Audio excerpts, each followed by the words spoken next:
সে অনেক দিন আগের কথা। আমাদের প্যারেন্ট অর্গানাইজেশন দি ইভেন্ট ম্যানেজার্সের অ্যাকাউন্টস ডিপার্টমেন্টে একজন দায়িত্বশীল মানুষের জরুরি প্রয়োজন হয়েছে। হন্যে হয়ে চারিদিকে খোঁজ করছি, কিন্তু অনেকের সাথে কথা বলেও কাউকে ঠিক মনোপুত হচ্ছে না। একদিন এক সূত্রে অফিসে উপস্থিত হলো একটি ছেলে, অত্যন্ত চুপচাপ, কিন্তু তার সাথে কথা বলে দেখলাম আদপে ছেলেটি অতি দৃঢ় ও আত্মবিশ্বাসী, এবং আমাদের এত পুরনো অর্গানাইজেশনের আদ্যপান্ত শুনেও চোখে মুখে কোনো ভাব দেখলাম না। সেই ভাবলেশহীন মুখ দেখেই ওকে আমরা আমাদের সদস্য করে নিয়েছিলাম। এখন যখন সেই ছোট ছেলেটিকে অতি পরিণত দেখি, তখন বুঝি আমরা ভুল করিনি হিরে চিনে নিতে। তারপর 15 বছর কেটে গেছে, আর আমরা আমাদের সংস্থার অনেক গুরুদায়িত্ব ভাগ করে নিয়েছি সেই মানুষটির সাথে। লস্ট অ্যান্ড রেয়ার রেসিপিজের একটি স্তম্ভ এখন সে। মনে আছে, দ্বীপ্রাহরিক পপ আপের খাবার তৈরি হবে ভোর থেকে। আগের দিন অনেক রাতে আমরা বাড়ি ফিরেছি। পরদিন 7 সকালে অফিসে পৌঁছে দেখি ততক্ষণে আয়োজন শুরু হয়ে গেছে। যদি ভোরে ঘুম না ভাঙে, তাই রাতে বাড়ি না ফিরে একটি ছোট্ট সোফায় কুঁকড়ে শুয়ে রাত কাটিয়েছে আমাদের তন্ময়। আজ আপনাদের সাথে আলাপ করাবো সেই তন্ময় চট্টোপাধ্যায়ের। ও শেখাবে লস্ট অ্যান্ড রেয়ার রেসিপিজের অতি প্রিয় চিতল মাছের মুইঠা। চলুন শিখি।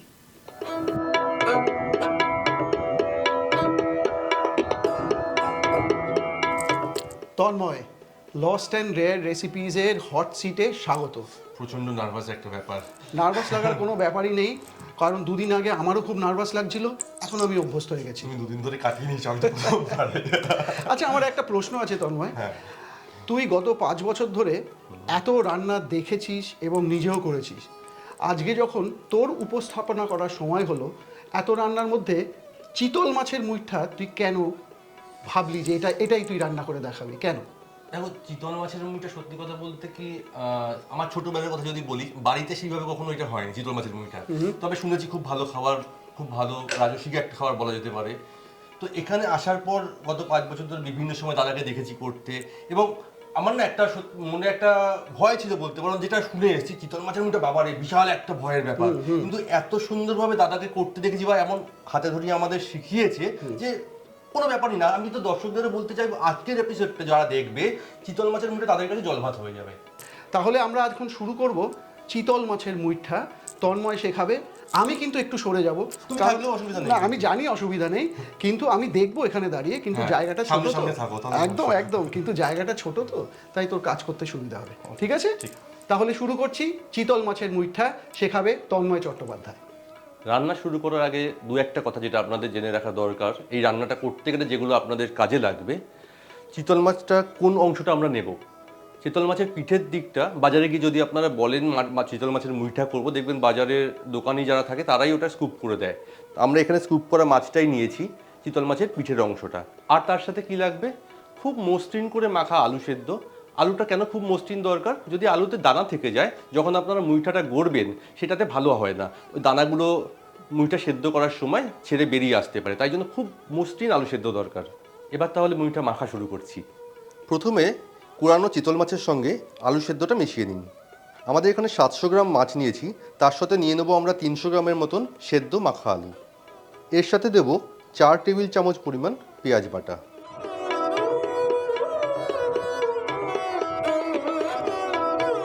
তার সাথে যোগ করুন 1 টেবিল চামচ আদা বাটা। এবার এর সাথে কয়েকটি মশলা যোগ করে নেব। কাশ্মীরি লঙ্কার গুঁড়ো 2 চা চামচ, লাল লঙ্কার গুঁড়ো দেব 2 চা চামচ, হলুদ গুঁড়ো 2 চা চামচ, সঙ্গে মিশিয়ে নিচ্ছি স্বাদ অনুযায়ী নুন। এবার আমরা যোগ করে দেবো সর্ষের তেল। মনে রাখতে হবে যে তেলটা আমরা এতে দিচ্ছি মুইঠাতে, খুব ভালো করে গরম করতে হবে, এবং সেই গরম করা তেলে যাতে কাঁচা গন্ধ একদম না থাকে। তারপর সেই তেল ঠান্ডা করে আমরা মুইঠাতে মেশাবো। আরেকটি বিষয় খুব ভালো করে মনে রাখতে হবে, এই রান্নার ক্ষেত্রে কিন্তু কিপটাম করা যাবে না, বেশ অনেকটা পরিমাণ তেল লাগবে যদি ভালোভাবে এই পদটি আপনারা তৈরি করতে চান। অনেক সময় দেখবেন বিভিন্ন জায়গায় অনেকে দেখাচ্ছে গরম মশলা দিচ্ছে, রসুন দিচ্ছে, ধনে জিরে দিচ্ছে, কিন্তু আপনাদের মনে হতেই পারে আমরা কেন এগুলো ব্যবহার করি না। এই কথাটা দাদা আমাকে সবসময় বলে যে যদি অনেক রকম মশলা আমরা এতে ব্যবহার করি না, সেটা কি করে মাছের নিজস্ব যে একটা স্বাদ গন্ধ আছে সেটাকে চাপা দিয়ে দেয়। সেই জন্য আমরা যেইটুকু প্রয়োজন ঠিক সেইটুকুই ব্যবহার করছি।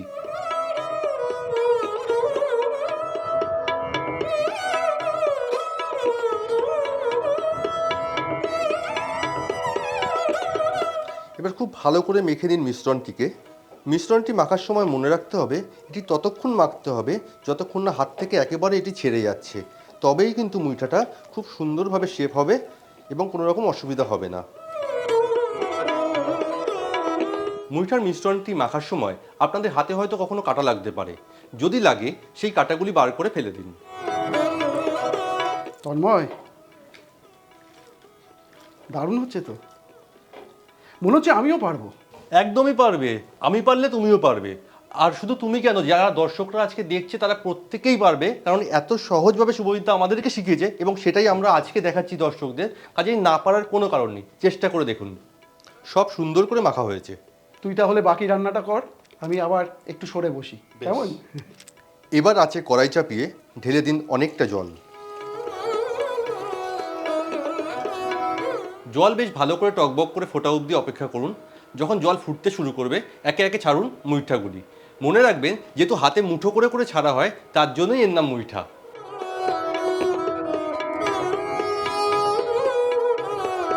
জল টকবক করে ফুটে গেছে, এবার আমরা একে একে ছেড়ে দেবো মুইঠাগুলো।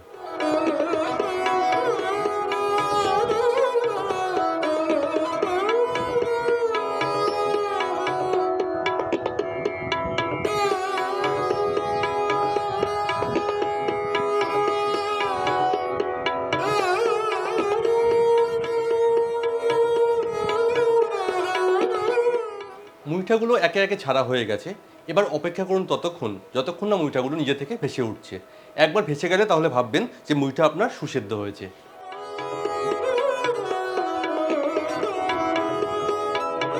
সবকটি মুইঠা ভেসে উঠেছে, এবার এদেরকে একে একে ছেঁকে তুলে নিতে হবে।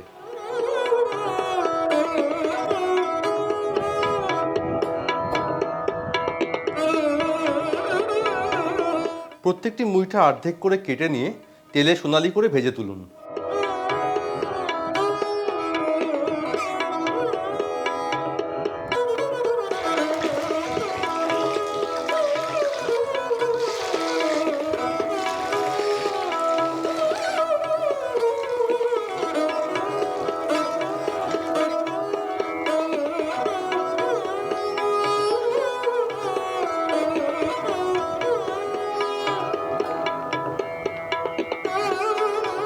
মাছ ভাজা তেলে এবার দিয়ে দেবো আগে থেকে নুন হলুদ মাখানো ডুমো করে কাটা আলু।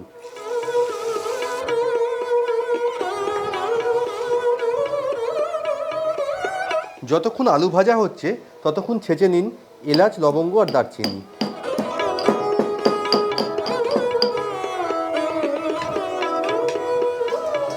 আলু ভাজা হয়ে গেছে, এবারে অতিরিক্ত তেলটা আমরা কমিয়ে নেব। তারপরে তেলে আমরা ফোড়ন দেব তেজপাতা, ছেঁচা গরম মশলা। ফোড়নের সুন্দর সুগন্ধ বেরোলে তার মধ্যে যোগ করব পেঁয়াজ বাটা 3 থেকে 4 চামচ।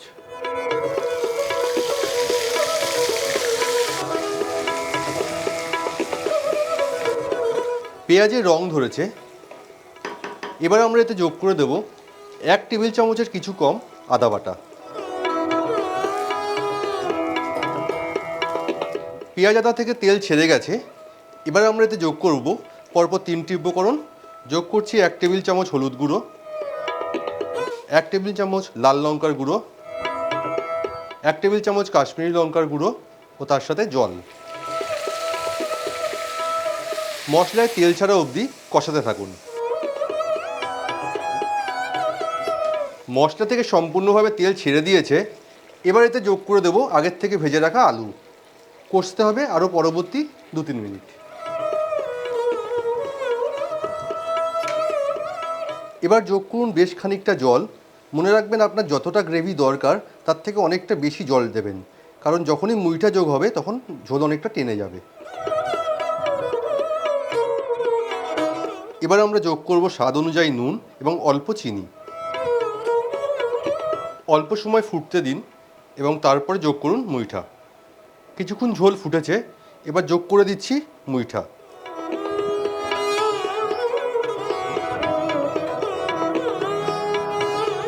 খুব আলতো হাতে ঝোলটাকে নেড়ে দিচ্ছি, খেয়াল রাখতে হবে যাতে মুইঠাগুলি এই সময় ভেঙে না যায়। মুইঠা দেওয়ার পর বেশ কিছুক্ষণ ফুটেছে, আমাদের রান্না প্রায় হয়ে এসছে। এখন যতটা ঝোল আপনারা দেখতে পাচ্ছেন, নামিয়ে দেওয়ার পর এতটা ঝোল থাকবে না, কারণ মুইঠা অনেকটাই ঝোল টেনে নেবে। তো এবার শেষ করব রান্না গরম মশলা আর ঘি দিয়ে।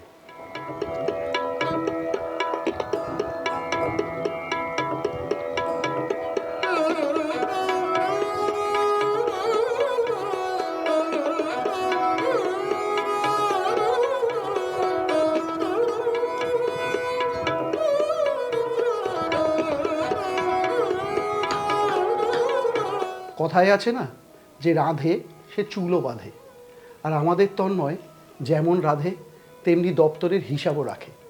আজকে লস্ট অ্যান্ড রেয়ার রেসিপিসে তন্ময়কে পেয়ে আমাদের খুব ভালো লাগলো। তোর কেমন লাগলো তন্ময়, সে কথাটা সবাইকে বল। আজকে এখানে আসতে পেরে কেমন লেগেছে জিজ্ঞেস করছো ঠিকই তুমি, কিন্তু এটা না কেমন লাগার থেকে বলাটার মতো ভাষা আমি খুঁজে পাচ্ছি না, কারণ বাকরুদ্ধ বলতে পারো। যবে প্রথম শুনেছি যে ক্যামেরার সামনে আসতে হবে, তবে থেকে শুরু হয়েছে একটা টেনশন, একটা ধুকপুকানি, কী হবে কী হবে কী হবে। তো শেষ পর্যন্ত আজকে এখানে এসে পৌঁছানো, এবং তার মূলে এখানে আসাটা খুব সহজ যে ব্যাপার ছিল সেটাও নয়। সেই যোগ্য দাদারা মনে করেছে বললে ভুল হবে, সেই যোগ্য আমাকে করেছে এতদিন ধরে দাদারা। শুভজিৎ দা নিজে হাতে ধরে যেরকমভাবে দেখিয়েছে, শিখিয়েছে, এটার পর ওটা করতে, ওটার পর ওটা হয়, এটা হয়, এইভাবে ওটা হয়, এবং সেইগুলো দেখে দেখে শিখে আজকে কিছুটা অন্তত শিখতে পেরেছি। এবং দাদাদের সেই সাহায্য, দাদাদের সেই ভরসা, দাদাদের সেই সহযোগিতার সঙ্গে নিয়েই আজকে এই সামনে এসে উপস্থিত হতে পেরেছি। সেই জন্য দাদাদের দুজনকে প্রচণ্ড অনেক মন থেকে ধন্যবাদ, কৃতজ্ঞতা, ভালোবাসা, এবং আপনাদের সকলকেও অনেক ধন্যবাদ। আপনাদের আরও একটা কথা জানিয়ে রাখি, লস্ট অ্যান্ড রেয়ার রেসিপিসের যে লাউঞ্জটি, প্রি বুক লাউঞ্জটি আমরা তৈরি করেছি, তাতে যদি কখনো আসেন তন্ময়ের সাথে কিন্তু আপনাদের দেখা হবে। আপনারা আসবেন সেখানে, আর আমাদের নম্বর দেওয়া রইল 6291834357। এই নাম্বারে ফোন করলে আপনারা আমাদের লাউঞ্জে বুক করতে পারবেন। এবং যদি আপনারা চান যে আপনাদের কোনো রকম গল্প বা কোনো রেসিপি লস্ট অ্যান্ড রেয়ার রেসিপিসের সাথে ভাগ করে নেবেন, তাহলে এই নম্বরে অবশ্যই ফোন করবেন। তন্ময়ের পরিবেশনার সাথে সাথে শেষ হলো আমারও উপস্থিতি। যাকে দেখার জন্য আপনারা উদ্গ্রীব হয়ে থাকেন, যার সুন্দর পরিবেশনায় আমরা সবাই মুগ্ধ হয়ে থাকি, যার গল্পের বুনোটে তৈরি হয় একের পর এক মনোহর খাবার, সেই শুভজিৎ আবার থাকবেন আগামী পর্ব থেকে। আমি চলে যাব আমার জায়গায়, ওই ক্যামেরার পেছনে। আমার কাজটি লোকচক্ষুর আড়ালে, কিন্তু বলতে দ্বিধা নেই যে এই কদিন আপনাদের সাথে সময় কাটিয়ে ভারী আনন্দ হয়েছে। আপনারা সবাই ভালো থাকবেন, কেমন? আমাদের চ্যানেলের সঙ্গে থাকবেন, তাহলে আমরাও আপনাদের সাথে থাকতে পারবো। আজ আসি তাহলে, নমস্কার।